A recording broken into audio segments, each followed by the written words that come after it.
isang babaeng may karera na may perpektong buhay, na hindi namalayan na siya ay isinumpa. Nagsisimula ang pelikula sa pagpapakita ng mainit na kapaligiran ng isang kaarawan para sa isang batang babae na nagngangalang Rosario, na may pagmamahal na tawag ay Rosa, ang nag-iisang anak sa kanilang pamilya. Sa edad na 10, ang kanilang maliit na pamilya ay nagdaos ng isang masiglang pagdiriwang, na iniimbitahan ang mga kapitbahay at mga kaibigan sa paaralan ni Rosa.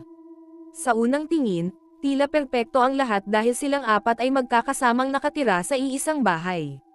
Si Rosa, ang kanyang amang si Oscar, ang kanyang ina na si Elena, at ang kanyang lola na si Griselda. Gayunpaman, sa likod ng kaligayahang iyon ay may isang masakit na katotohanan na hindi napapansin ng lahat, dahil makikitang tinitiis ni Elena ang sakit na dulot ng kanyang karamdaman. Sa gitna ng masiglang salo-salo, si Rosa ay tila malungkot at hindi tunay na nasisiyahan sa sandaling iyon. Napansin ito ng kanyang ama, sinubukan siyang aliwin ng may pagmamahal at nangako pa nga na lahat ng kahilingan ni Rosa ay matutupad balang araw. Ang mga salitang iyon ay hindi lamang walang kabuluhang katiyakan, kundi isang taos-pusong pangako mula sa isang ama sa kanyang minamahal na anak na babae. Nang marinig iyon, dahan-daang napangiti muli si Rosa, hawak ang pag-asang ang pangako ay magiging katotohanan din. Di nagtagal, napagtanto ni Rosa na matagal nang nawawala ang kanyang lola, kaya nagpa siyang hanapin ito sa kwarto. Gayunpaman, pagpasok niya sa silid, nabigla si Rosa sa hindi pangkaraniwang kalagayan. Nakakita siya ng maraming gumagapang na nilalang sa paligid ng silid at napansin ang mga mantsa ng dugo sa isa sa mga damit ng kanyang lola. Naguguluhan, nagpatuloy siya sa paghahanap, hindi namalayan na tahimik na lumabas ang kanyang lola mula sa isang aparador, na parang nagtatago siya roon nang hindi napapansin ni Rosa. Lalong lumala ang sitwasyon nang biglang sumulpat ang kanyang lola sa silid, kahit wala ito roon noon. Ang lalong ikinabahala ni Rosa ay nang mapansin niya ang dugo sa mga kamay ng kanyang lola, ngunit sa halip na magpaliwanag, nagalit ang kanyang lola at sinabihan si Rosa na umalis agad ng silid. Nang sumapit ang pangwakas na panalangin, nagtipon ang lahat, ngunit ang atensyon ni Rosa ay nanatiling nakatuon sa kanyang lola, na matalim na nakatitig sa kanya. Ang titig na iyon ay nagbibigay ng impresyon na mayroong itinatago, isang bagay na hindi pa nauunawaan ni Rosa. Sa paglipas ng panahon, ang buhay ni Rosa ay lubhang nagbago nang siya ay maging ganap na ganap at lahat ng mga pangarap niya noon ay natupad. Siya ay naging isang matagumpay na babaeng may karera, nagtatrabaho sa isang malaking kumpanya sa Amerika na may mataas na sweldo at humawak pa ng isang mahalagang posisyon, na nagpapamukhang perpekto sa kanyang buhay, na parang lahat ay laging naaayon sa kanyang gusto. Gayunpaman, sa likod ng lahat ng mga tagumpay na iyon, ang kanyang personal na buhay ay malayo sa perpekto, dahil ang kanyang pamilya ay matagal nang wasak, ang kanyang mga magulang ay nagdiborsyo, ang kanyang ina ay pumanaw, at ang kanyang relasyon sa kanyang ama ay hindi na malapit. Ang kanyang abalang karera ay unti-unting naglalayo sa kanyang pamilya hanggang sa siya ay bihirang umuwi at wala man lang doon noong mga huling sandali ng kanyang ina. Ngayon ay mag-isa siyang nakatira sa lungsod at tinatamasa ang mga bunga ng kanyang pagsusumikap ng mag-isa, na walang tunay na nasa tabi niya, hanggang sa isang araw, sa gitna ng isang malakas na bagyo ng nyebe na nagparalise sa lungsod at napilitang manatili sa loob ng bahay, nakatanggap si Rosa ng isang tawag sa telepono. Hindi galing sa lola niya ang tawag, kundi sa tagapamahala ng apartment, na nagpapalam na si Griselda, ang lola ni Rosa, ay namatay sa isang aksidente at hiniling kay Rosa na pumunta at alagaan ang bangkay. Nang walang pag-aaksaya ng oras, agad na nagpa siya si Rosa na pumunta sa apartment ng lola niya sa ibang lungsod, na hindi naman kalayuan, ngunit matagal pa rin dahil sa matinding lagay ng panahon. Mula sa pag-uusap na iyon, nabunyag na sila ay namumuhay ng mag-isa, kung saan ang lola niya ay mag-isang nakatira sa apartment ng walang kasama, ang kanyang ina na si Elena ay pumanaw na, at ang kanyang ama ay namumuhay din ng mag-isa. Naging malayo ang kanilang relasyon dahil sa kawalan ng komunikasyon, na limitado lamang sa paminsan-minsang tawag sa telepono, at simula nang maging abala si Rosa sa kanyang karera, bihira na niyang bisitahin ang kanyang lola. Habang nasa biyahe, kinontak ni Rosa ang kanyang ama upang ipaalam ang malungkot na balita, at plano nilang magkita sa apartment ng kanyang lola, ngunit sa halip ay hiniling ng kanyang ama na huwag na siyang sumama at iginiit na siya na ang bahala sa lahat. Gayunpaman, nararamdaman ni Rosa na marami na siyang nagawang pagkakamali sa kanyang lola, at ang pagkakasala ay lalong lumalakas, kaya determinado siyang umalis pa rin, dahil kahit huli na ang lahat, kahit papaano ito na ang kanyang huling pagkakataon upang maipakita ang kanyang debosyon sa kanyang lola. Sa wakas ay tumungo si Rosa sa apartment ng kanyang lola sakay ng tren. Habang naglalakbay, binuksan niya ang kanyang telepono at nakita ang isang lumang mensahe mula sa kanyang lola na hindi niya pa naririnig noon. Dahil sa kuryosidad, pinatugtog niya ito, ngunit agad na natahimik nang marinig niya ang mahinang boses ng kanyang lola na humihingi ng tawad sa kanya. Kasabay nito, nang casual siyang sumulyap sa likuran niya, inakala ni Rosa na may nakikita siyang tao sa gitna ng karamihan, at ang figurang iyon ay si Elena pala, ang sarili niyang ina. Sandali siyang tumigil, sinusubukang intindihin ang nakita niya, ngunit ilang segundo lamang ay nawala ang figure, na nag-iwan kay Rosa na hindi sigurado kung totoo ba ito o imahinasyon lamang niya.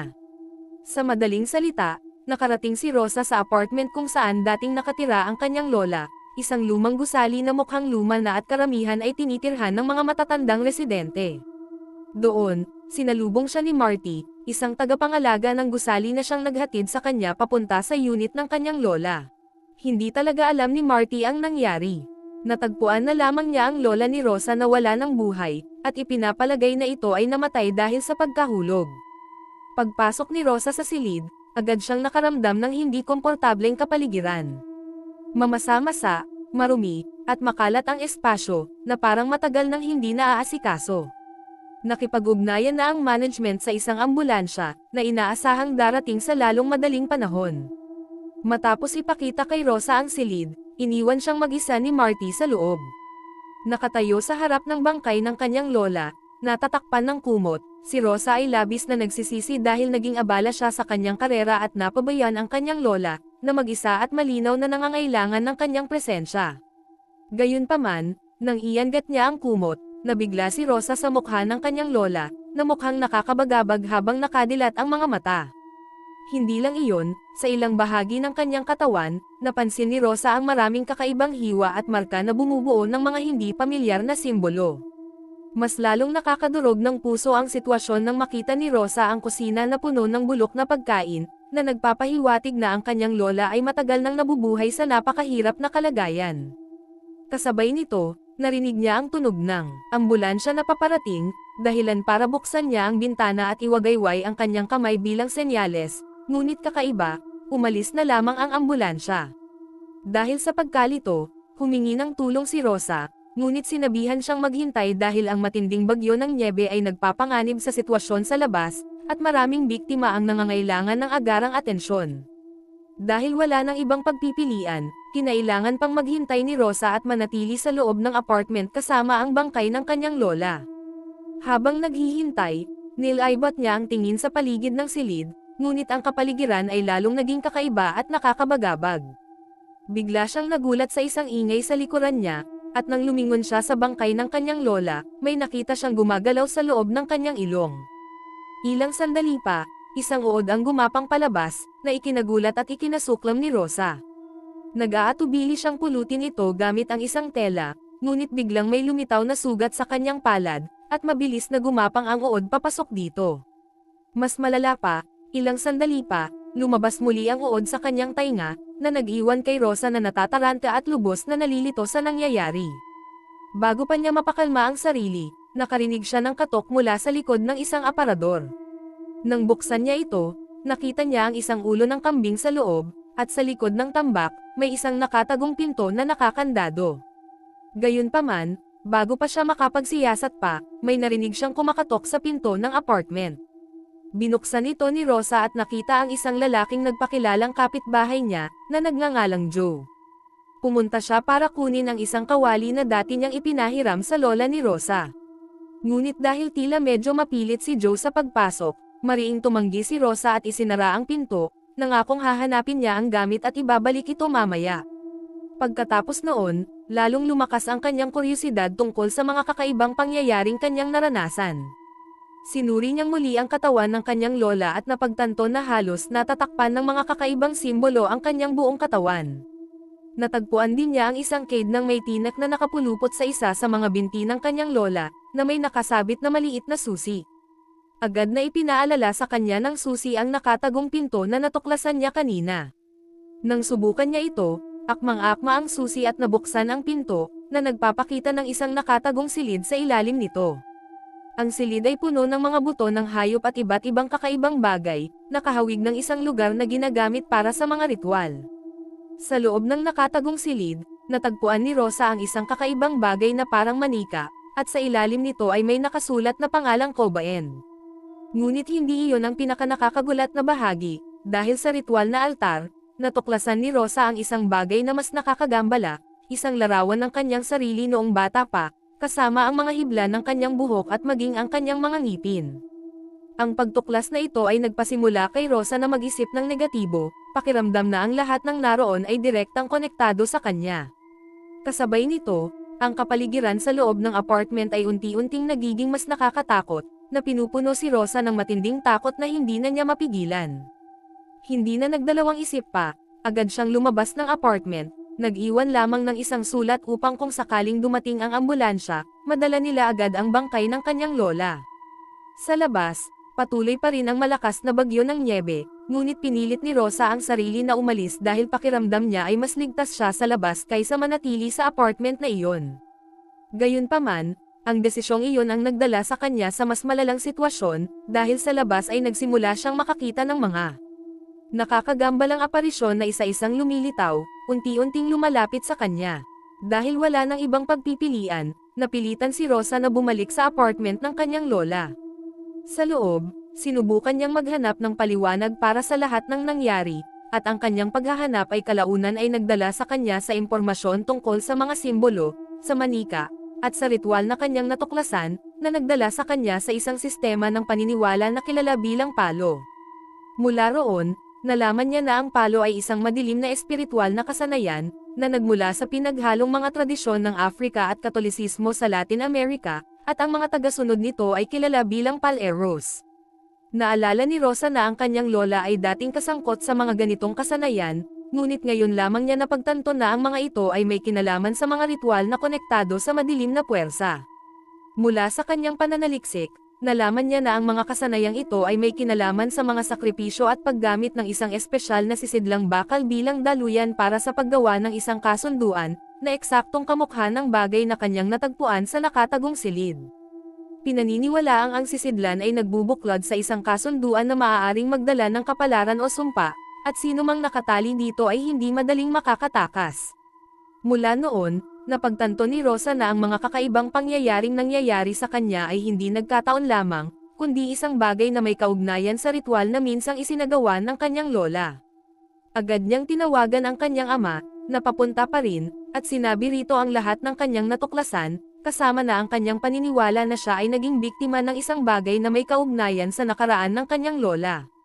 Nag-umpisa pang isipin ni Rosa na may hinanakit sa kanya ang kanyang lola, dahil pinili nitong sumama sa kanyang ama pagkatapos ng diborsyo at wala roon noong mga huling sandali ng kanyang ina. Gayunpaman, sa gitna ng kanyang pagkalito at takot, nagpa siya si Rosa na huwag nang tumakas, sa halip ay humanap ng paraan upang matigil ang lahat ng ito. Bumalik siya sa nakatagong silid at sinubukang ilabas ang bakal na sisidlan, kahit na hindi ito madali, dahil mabigat ito, at palagi siyang nababagabag ng mga nakakatakot na figure na nagsisimulang lumitaw. Matapos magpumiglas, sa wakas ay nagawa ni Rosa na mailabas ang bagay, at kasabay nito ay nakahanap siya ng isang nakatagong libro na naglalaman ng mga tagubilin para sa pagsasagawa ng mga ritual. Mula sa libro, nalaman niya na upang masira ang isang ugnayan, ang dugo ng mga sangkot ay dapat pagsamahin sa loob ng sisidlan. May pag-aatubili, sinunod ni Rosa ang mga tagubilin at hinalo ang sarili niyang dugo sa dugo ng kanyang lola, umaasang mapipigilan nito ang lahat ng nangyayari. Gayunpaman, pagkatapos maghintay ng ilang sandali, walang nangyari, hanggang sa bigla siyang nagulat muli sa paglitaw ng isang figure na nagtatangkang umatake sa kanya. Sa puntong ito, napagtanto ni Rosa na hindi siya nag-iisa. Bumalik si Joe, ang kanyang kapitbahay, at kumatok sa pinto matapos marinig ang kaguluhan sa loob. Mula sa kanilang maikling pag-uusap, hindi sinasadyang naibunyag ni Joe ang isang bagay na nagpamulat kay Rosa na hindi siya kinamuhian ng kanyang lola, bagkus ay minahal niya ito ng lubos. Madalas pang ang marinig ni Joe ang lola ni Rosa na nagdarasal gabi-gabi, hinihiling na sana'y matupad ang lahat ng kanyang mga kahilingan. Mula sa sandaling iyon, naunawaan ni Rosa na ang nangyayari ay hindi isang sumpa, kundi bahagi ng isang kasunduan na nilalayong matupad ang kanyang mga hangarin. Hindi nagtagal, nakakita si Rosa ng isang sulat na nagpapaliwanag sa entidad na nagngangalang Kobaen. Mula sa sulat na iyon, unti-unti niyang naunawaan na si Kobaen ay isang entidad na sangkot sa kasunduan, isang entidad na darating kapag natupad na ang lahat ng mga kondisyon upang kunin ang kabayaran nito para sa ibinigay. Matapos malaman ang lahat ng iyon, nagsimulang maramdaman ni Rosa na ang lahat ng kanyang nakamit ay walang kabuluhan, dahil ang kanyang tagumpay ay hindi lamang bunga ng kanyang sariling pagsisikap, kundi bahagi ng isang madilim na kasunduan na humihingi ng kapalit. Binuksan niyang muli ang aklat ng ritual at natuklasan na ang kasunduan ay maaaring mapawalang bisa, ngunit kung ang gumawa ng kasunduan ay magsasakripisyo ng kanilang sarili sa pamamagitan ng pagbuhos ng kanilang dugo sa sisidlan ng ritual. Ang problema, ang kanyang lola, na pinaniniwalaan niyang gumawa ng kasunduan, ay patay na. Gayunpaman, sinubukan ni Rosa na maghanap ng ibang paraan, hanggang sa magkaroon siya ng ideya upang akitin ang nilalang pabalik sa katawan ng kanyang lola. Sinimulan niyang isagawa ang ritual sa pamamagitan ng pagbuhos ng dugo ng kanyang lola sa sisidlang bakal, paghahalo nito sa mga hibla ng buhok ng kanyang lola, at pagbigkas ng mga orasayon na nakasulat sa libro, sa pag-asang ipatawag ang nilalang. Hindi nagtagal, may nagsimulang mangyari, habang ang nilalang ay dahan-daang lumalabas mula sa katawan ng kanyang lola bago biglang inatake si Rosa at nawalan siya ng malay. Nang magising siya, iba ang pakiramdam ng kapaligiran sa paligid niya, at laking gulat niya nang makita ang kanyang ina na nakatayo roon, na parang nabuhay muli. Lubos na humihingi ng tawad si Rosa sa lahat ng nangyari noon, lalo na sa pagpili niyang umalis at hindi makasama noong mga huling sandali ng kanyang ina. Gayunpaman, unti-unti niyang napagtanto na ang figure ay hindi ang kanyang ina, kundi ang nilalang na nagtatangkang linlangan siya sa pamamagitan ng pag-aanyong parang taong pinaka-namimiss niya. Lumaban si Rosa at, sa tulong ng mga orasayon, nagawa niyang pilitin ang nilalang na bumalik sa katawan ng kanyang lola, at sa pagkakataong ito ay nagtagumpay siya. Espíritus del Ganga. Espíritu del Ganga. Protégenos. Ofrezco Sakura.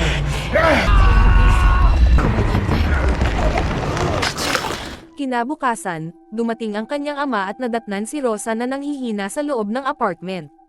Tila walang alam ang kanyang ama tungkol sa kasunduan, at ang tanging naunawaan lamang ay ang kanyang lola ay nasangkot sa mga gawaing itinuturing na bahagi ng tradisyon ng kanilang pamilya.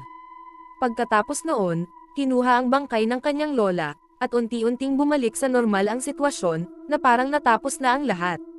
Sinubukan ni Rosa na magpatuloy sa pamamagitan ng paglilinis ng apartment, habang ang kanyang ama ay nasa kusina.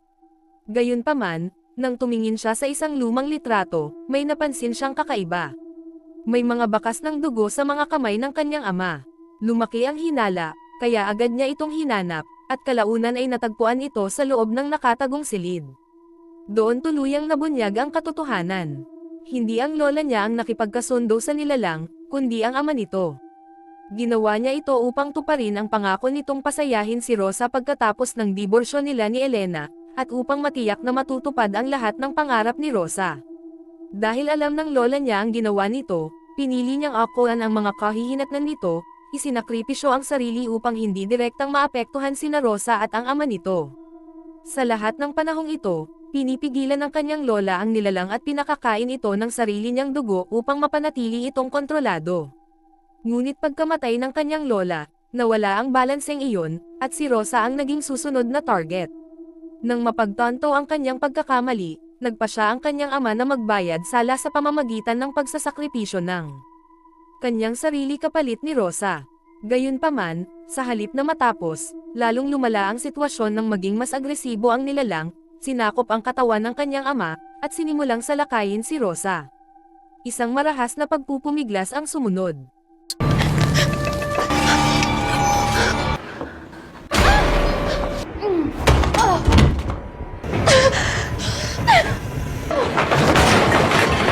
Nang halos mawalan na ng kapangyarihan si Rosa, dumating si Joe upang tumulong, ngunit sa kasamaang palad, siya ay naging biktima. Sa isang desperadong sitwasyon, gumawa si Rosa ng pangwakas na desisyon at inatake ang kanyang ama, dahilan para mahulog ito sa sisidlan ng ritual at tuluyang mamatay. Pagkalipas ng ilang buwan, Tila bumalik sa normal ang buhay ni Rosa, at patuloy na umangat ang kanyang karera. Gayunpaman, sa likod ng lahat ng iyon ay mayroong mas nakakatakot na katotohanan. Hindi kailanman tunay na umalis ang nilalang. Ito ay naging bahagi na mismo ni Rosa, na nagpapatunay na walang sino man ang tunay na makakatakas sa kasunduan kapag ito ay napagkasunduan na.